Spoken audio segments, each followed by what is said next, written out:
Le temps est avancé, mais c'est un enseignement certainement que nous allons voir sur 2 ou 3 dimanches.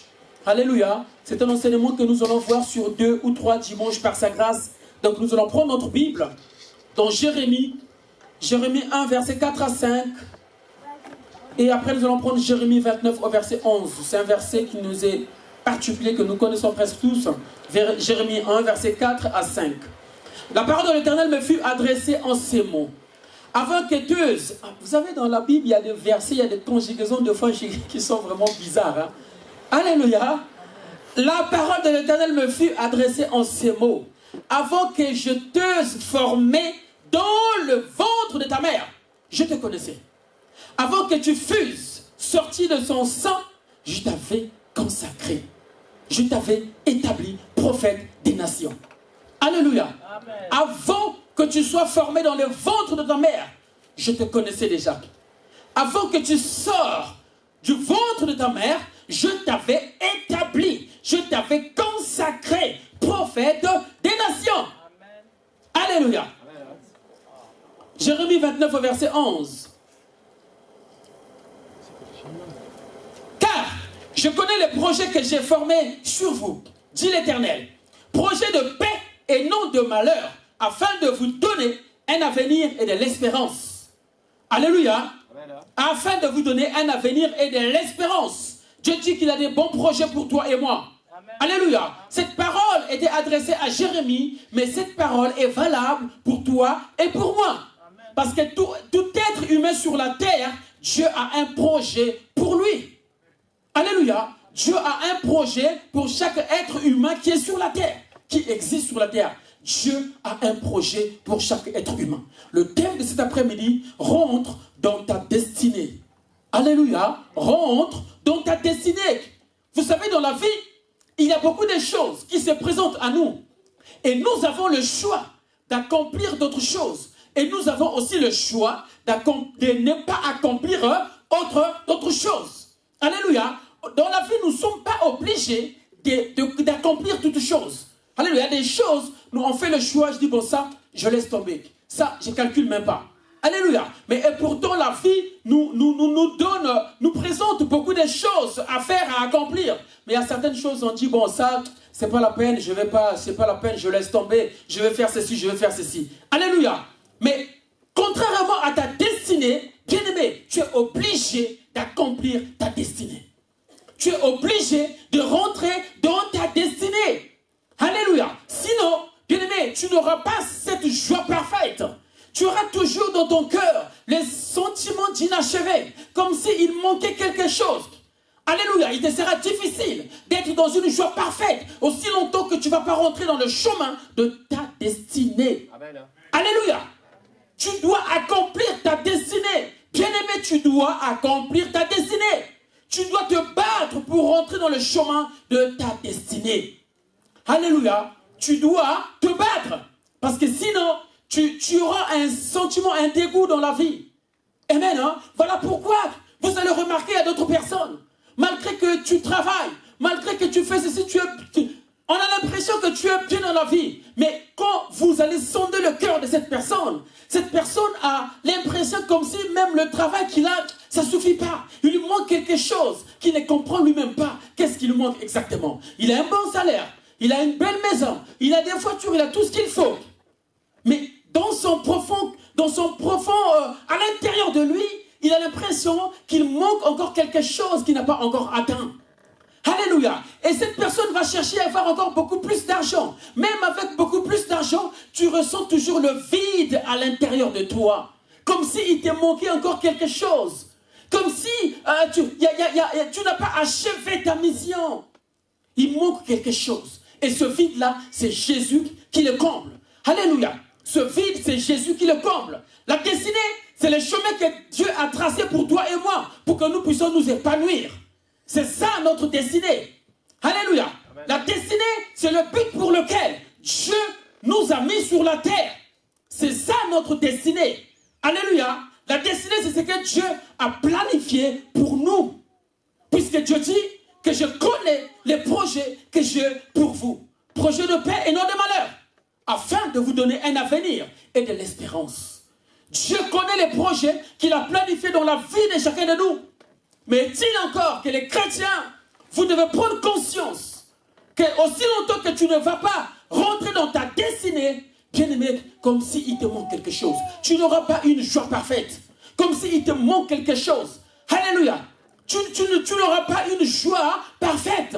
Tu n'auras pas une joie parfaite. Et même, si tu ne fais pas attention, tu peux louper le ciel. Alléluia. Tu peux louper. Parce que Dieu t'a mis sur la terre pour un but à accomplir. Mais si tu n'accomplis pas ce but, Dieu te posera la question ce jour-là. Écoute, je t'ai mis sur la terre. Voilà les projets que j'avais pour toi. Voilà la mission que je t'avais donnée. Mais qu'est-ce que tu en as fait? La question, elle est là. Qu'est-ce que tu en as fait de cette mission? Est-ce que tu as accompli la mission que je t'avais confiée? Mais tu vas dire que Seigneur, mais je ne savais pas que tu avais une mission pour moi. Bien aimé, même dans le monde, on dit, nul n'est censé ignorer la loi. Alléluia. Ce n'est pas parce que quand le policier va te contrôler en route, tu dis que même je n'ai pas de permis parce que je ne savais pas qu'il faut avoir un permis pour conduire une voiture. Ce n'est pas parce que tu dis ça que le policier va te laisser. Non, tu vas te retrouver en prison. Nul n'est censé ignorer la loi. Alléluia. Dieu dit que j'ai des bons projets pour vous. Il dit à Jérémie, avant que tu sois formé dans le ventre de ta mère, je te connaissais déjà toi, Jérémie.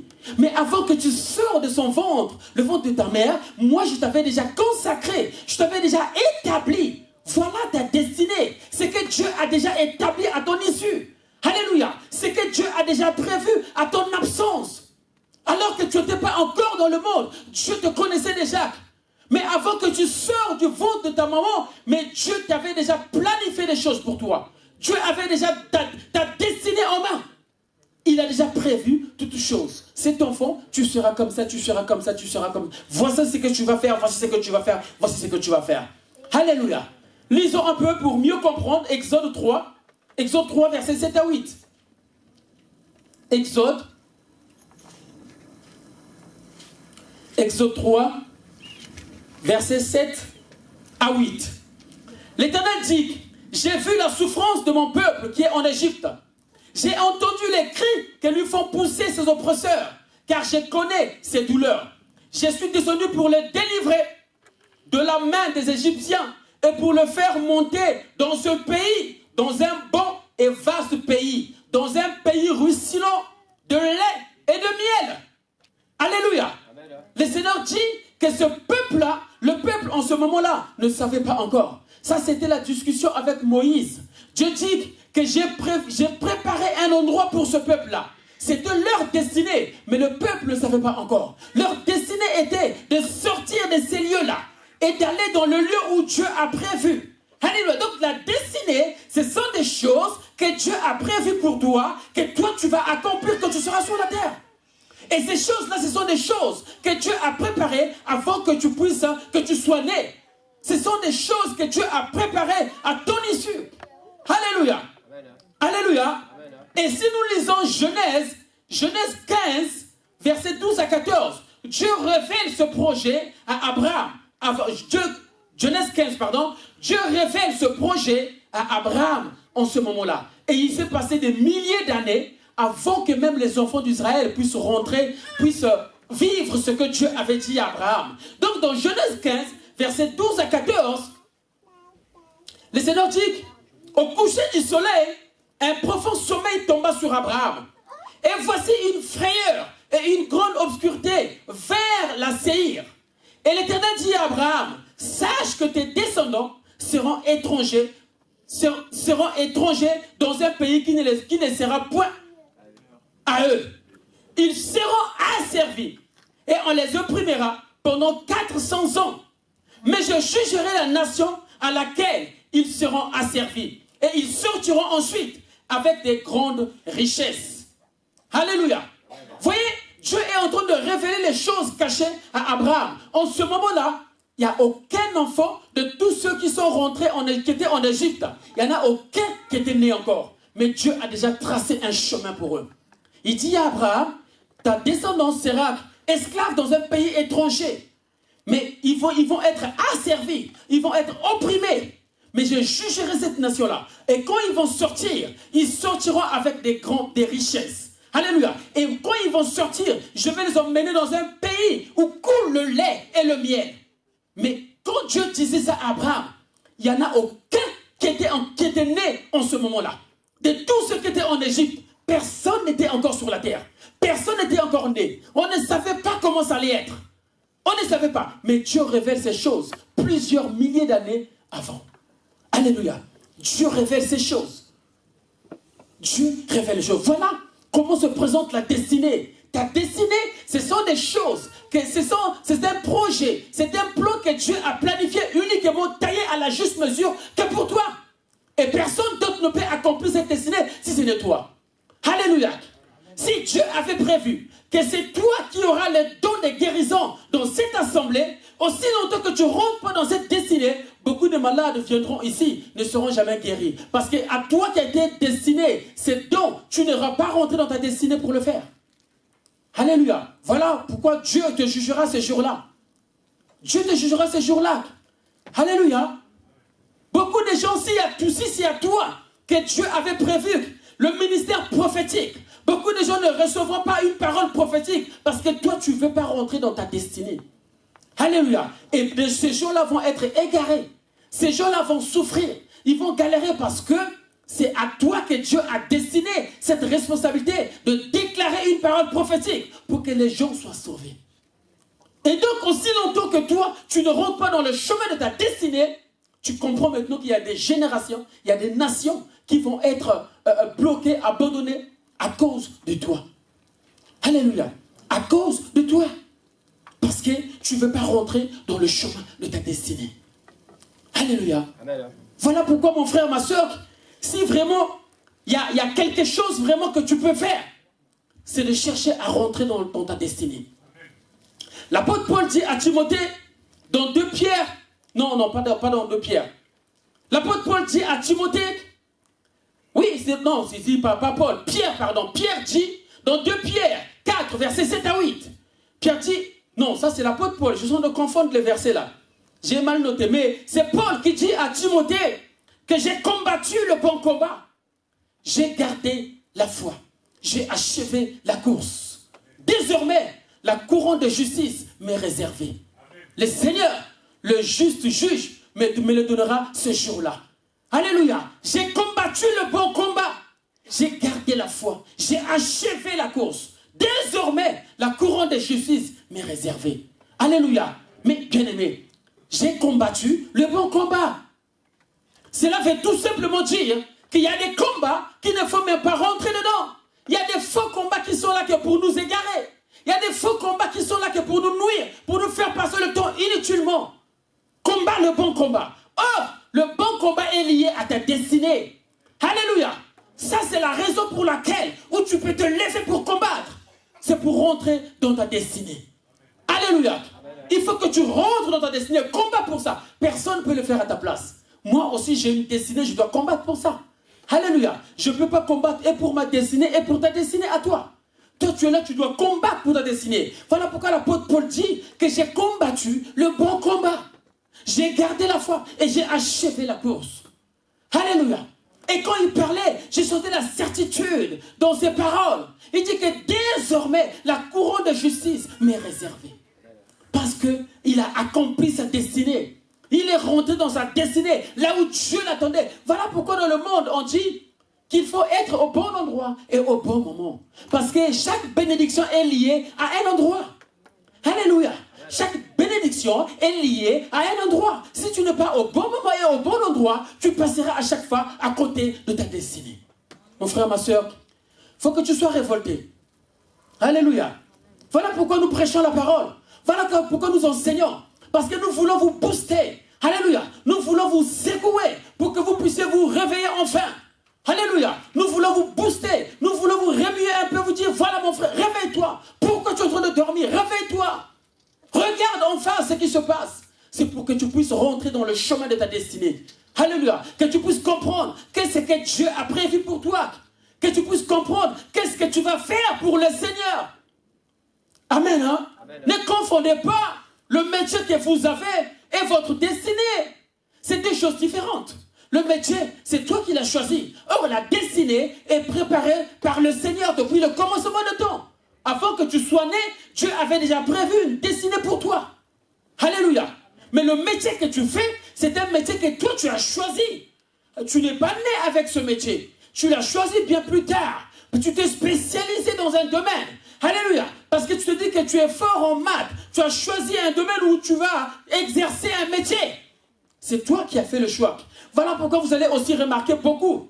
Deux fois après 10 ans de carrière dans l'économie, il change complètement. Il dit, bon voilà, je deviens restaurateur.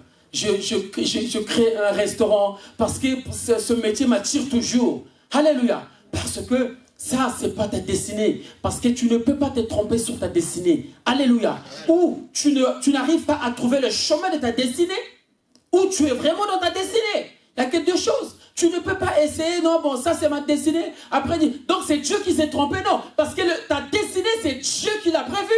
C'est Dieu qui l'a tracé. Et Dieu ne se trompe jamais. Alléluia. Dieu ne se trompe jamais. Tu dois combattre le bon combat. Le bon combat est lié à ta destinée. Alléluia. S'il y a un sujet sur lequel où tu vas faire jeûne et prière, bien aimé, ça sera sur ta destinée. Amen, hein? S'il y a un problème où tu vas faire prière sur prière, jeûne et prière, où tu vas faire des sacrifices, c'est sur le sujet qui concerne ta destinée. Parce qu'il faut que tu rentres sur le chemin de ta destinée. Alléluia. Alléluia. Parce que sinon, à chaque fois tu verras que tu fais les choses, mais c'est comme si, le ciel était contre toi. Ça va marcher pour 2 ans, 3 ans, 4 ans, 5 ans. Après, tout se croule. Parce que tu n'es pas au bon endroit et au bon moment. Tu n'es pas sur le chemin de ta destinée. Alléluia. Amen. Hein? Amen. Alléluia. Quelqu'un est là pour m'écouter? Acclame le Seigneur au nom de Jésus. Et dès que tu retrouves le chemin de ta destinée, bien aimé, tu vois une paix qui vient à l'intérieur de toi. Tu vois cette joie qui t'envahit, cette paix qui vient en toi. Tu dis que voilà, vous savez, il y a d'autres personnes, il y a d'autres chemins, il y a d'autres destinées. Tu ne gagnes pas beaucoup, mais le peu que tu gagnes, tu es dans une joie énorme. Alléluia. C'est-à-dire que tu as envie de servir, tu as envie de faire quelque chose, sans pourtant t'attendre à un retour. Alléluia. Qu'on te donne un salaire ou pas, mais ça vient de ton cœur. Parce que c'est le chemin que Dieu a prévu pour toi. Alléluia. C'est le chemin de ta destinée. Voilà pourquoi nombreux de fois souffrent. Parce qu'ils cherchent leur destinée par leur connaissance, par leur sagesse, par leur intelligence. Or ta destinée, c'est Dieu qui a fait tout. Il dit, je connais ces projets. Donc nous pouvons aller vers le Seigneur. Lui poser la question, Seigneur, quel est le chemin que tu as tracé pour moi? Alléluia. Quel est le chemin que tu as tracé pour moi? Alléluia. Nous pouvons aller vers le Seigneur, lui poser cette question. Parce qu'il n'y a que lui qui est bien placé pour nous montrer ce chemin. Voilà pourquoi beaucoup se trompent. Beaucoup tombent dans des erreurs. Beaucoup tombent dans des fautes. Ils n'arrivent plus vraiment à se retrouver. Il y en a d'autres qui se suicident parce que tellement qu'il a passé beaucoup du temps, il s'est rendu compte qu'il s'était trompé. Il va se suicider. Parce qu'il trouve qu'il n'y a plus moyen de revenir en arrière. Alléluia. Amen. Acclame le Seigneur au nom de Jésus. Mais bien aimés, vous savez, pour accomplir ta destinée, pour rentrer dans le chemin de ta destinée, ce n'est pas donné à n'importe qui. Parce que ta destinée est identifiée à toi. Alléluia. Ta destinée est identifiée à toi. C'est-à-dire que c'est comme l'ADN. Voilà, textuellement pareil. L'ADN, tu es le seul à avoir tes empreintes. Tu es le seul. Ton ADN, on ne retrouve pas ça nulle part ailleurs. Personne d'autre n'a le même ADN que toi. C'est pareil avec ta destinée. Ta destinée est unique. Et toi seul peux l'accomplir. Personne d'autre peut venir pour accomplir ta destinée. Personne. Personne d'autre peut venir accomplir ta destinée. Voilà pourquoi deux fois, nous nous posons des questions. Quand nous voyons nos frères, quelqu'un est mort, ils vont faire une prière pour que Dieu puisse accepter cette personne au ciel. Bien aimé, c'est trop facile, non? Alléluia. Tout ça, ça se prépare sur la terre. Quelqu'un est mort et on va faire une prière, on va l'emmener à l'église, on va faire des prières pour que Dieu puisse l'accepter, pour que Dieu puisse le recevoir. Ça n'a pas de sens. Ça n'a pas de sens. Alléluia. Ça n'a pas de sens. Une seconde après la mort, tu ne peux plus rien faire. Alléluia. Aucune prière qu'on va adresser sur la terre ici n'aura d'effet dans le ciel pour toi. Aucune prière. Aucune. Une seconde après la mort, c'est fini. Aucune prière qu'on peut adresser sur la terre aura des effets dans le ciel. Aucune. Aucune. Je me souviens encore, il y a une sœur qui m'a dit, pasteur, on doit prier pour des gens que j'ai rencontrés qui sont morts. Mais ils ont dit, va dire au pasteur de prier pour nous. J'ai dit, ah bon, ma sœur? Oui, ce sont des gens qui sont morts. Mais ils sont venus me voir, ils ont dit, il faut que Dieu au pasteur de prier pour nous, parce qu'on est en train de traîner, il nous reste seulement 3 jours sur la terre, après on va partir. J'ai dit, ah bon? J'ai dit, va dire aux gens là, hein, aux démons là, les morts là, va leur dire, le pasteur il a dit, il ne prie pas pour vous. Parce qu'il n'y a aucune base biblique qui me dit de prier pour les morts. Pour eux, c'est fini. S'ils n'ont pas accompli leur destinée sur la terre, ce n'est pas au ciel qu'ils vont aller l'accomplir. Au ciel, nous allons aller pour le repos. Mais moi, j'ai aucune prière que je peux faire sur la terre pour que eux qui soient sauvés. C'est ici sur la terre qu'il fallait qu'ils puissent